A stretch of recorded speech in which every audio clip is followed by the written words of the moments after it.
Hello everyone, I am Maxine, and together with my groupmate, we're here to present a topic that plays a vital role in the world of medicine, the ACE inhibitors. When you hear the names benazepril, enalapril, or lisinopril, what's the common ending? That's right, it ends in pril, P-R-I-L, and that's how we often identify ACE inhibitors. Now let's begin by asking the most important question. What are ACE inhibitors? ACE inhibitors, or angiotensin-converting enzyme inhibitors, are a class of medications that play a key role in the treatment of hypertension, heart failure, and kidney diseases, particularly in patients with diabetes. They work by targeting the renin-angiotensin-aldosterone system, or the RAS, a hormonal system that regulates blood pressure and fluid balance. By blocking the system, these drugs help relax blood vessels, lower blood pressure, and reduce the heart's workload. Because of these effects, ACE inhibitors have become a cornerstone in cardiovascular and renal care. ACE inhibitors act by inhibiting the angiotensin-converting enzyme, or ACE, which is mainly found in the lungs. This enzyme converts angiotensin 1 into angiotensin 2, a potent vasoconstrictor that also stimulates the release of aldosterone, which causes the body to retain sodium and water. By blocking this step, ACE inhibitors, number 1, promote vasodilation, decrease aldosterone levels, or leading to loss of sodium and water while retaining potassium. Second, the next one is lower blood pressure, reduce the heart's workload, protect organs such as the heart and kidneys from long-term damage. This action makes ACE inhibitors particularly beneficial in treating chronic conditions, where controlling blood pressure and preserving organ function is essential. ACE inhibitors are used to treat a wide range of conditions, including hypertension or high blood pressure, as a first-line or combination therapy in adult patients, congestive heart failure, often used with diuretics and digoxin to improve cardiac output and relieve fluid overload. Left ventricular dysfunction enhances survival and delays progression to symptomatic heart failure.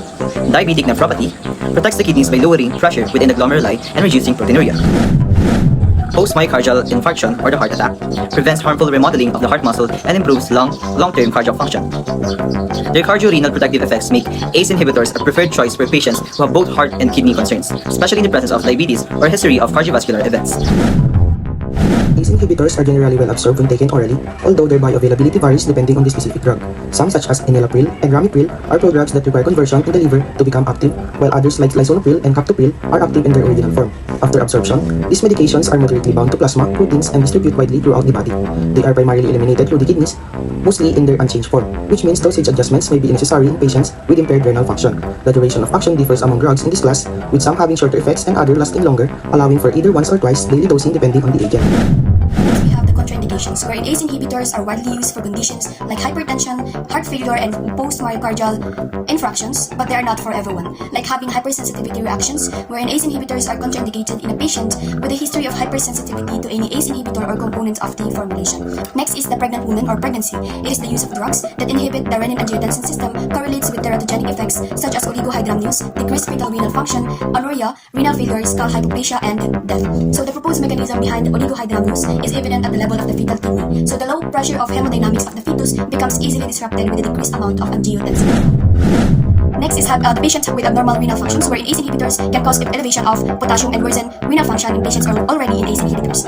Next, the patients with heart failure, it is the change in hemodynamics could be detrimental in some cases, and in those with salt or volume depletion, which could be exacerbated by the drug effects. So ACE inhibitors here dilate blood vessels by blocking the conversion of angiotensin 1 to angiotensin 2, a powerful vasoconstrictor. They also lead to reduced aldosterone, leading to sodium and water loss. Here's a list of the most common and notable ones. So first one is dry cough. So a persistent, non-productive dry cough is one of the most common side effects. Second one is hyperkalemia, or the high potassium levels. The next one is hypotension, or the low blood pressure. So next one is fatigue. Patients may feel more tired or sluggish. Next one is headache. Headaches can occur usually early in the treatment. So last one is the angioedema. Sudden swelling to lips, tongue, throat, and face can block airways and can be life-threatening.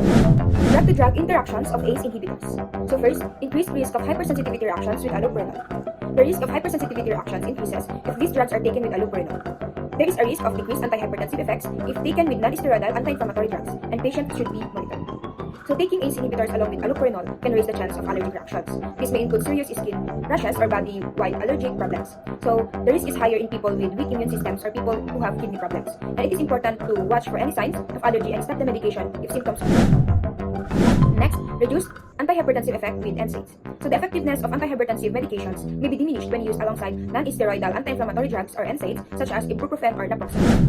So next is the drug-food interactions. So first one is the absorption of oral ACE inhibitors decreases if taken with food. So when ACE inhibitors are taken with food, the absorption of the drug into the bloodstream is often reduced. Food, specifically high-fat meals, can delay the time it takes for the drugs to pass through the stomach and into the intestine where absorption occurs. This delay can lower the overall amount of the drugs that enters the bloodstream, making it less effective. The presence of food in the stomach may also change the pH and the physical environment, which can hinder drugs absorption. This reduced absorption means that the medication may not reach the necessary therapeutic levels to manage the conditions like high blood pressure and heart failure. Next is they should be taken on an empty stomach 1 hour before or 2 hours after meals. To ensure optimal absorption and effectiveness, ACE inhibitors should be taken on an empty stomach. Taking the medication either 1 hour before or 2 hours after meals prevents food from interfering with the absorption process. So for nursing considerations, first is to assess for allergies to the drug. Check if the patient has any known allergies, especially to ACE inhibitors. Next is to monitor for impaired kidney function. ACE inhibitors can affect kidney function, so assess the blood urea nitrogen, creatinine, and urine output regularly. Number 3 is to evaluate for pregnancy or lactation. These drugs can harm the fetus or baby, so avoid using pregnancy or breastfeeding unless absolutely necessary. Number 4, check for salt volume depletion. Patients who are dehydrated or on diuretics may experience a drop in blood pressure when starting ACE inhibitors. And for the last, assess for heart failure. Monitor signs of worsening heart failure such as swelling, shortness of breath, and fatigue. Nursing diagnosis related to drug therapy might include the following. First is the ineffective tissue perfusion or the total body related to changes in cardiac output. This diagnosis might arise due to medications that affect heart function, such as antihypertensives, diuretics, or beta blockers. These drugs can lead to hypotension, reduced cardiac output, or altered blood flow, resulting in inadequate tissue oxygenation. Second is impaired skin integrity related to dermatological effects. Some medications can cause rashes, photosensitivity, or severe skin reaction like Steven-Johnson syndrome. Third is acute pain related to gastrointestinal distress and cough. Pain may result from side effects of drugs such as NSAIDs causing gastritis or ACE inhibitors inducing a persistent cough. Last is the deficient knowledge regarding drug therapy. This is a common and important nursing diagnosis, especially for patients starting new medications or managing chronic conditions. Evaluation of ACE inhibitor therapy includes monitoring blood pressure, serum electrolyte, renal function, and assessing for the presence or absence of adverse effect. Therapeutic effectiveness is determined by the patient's clinical response, including blood pressure control, symptom improvement in heart failure, and absence of complication.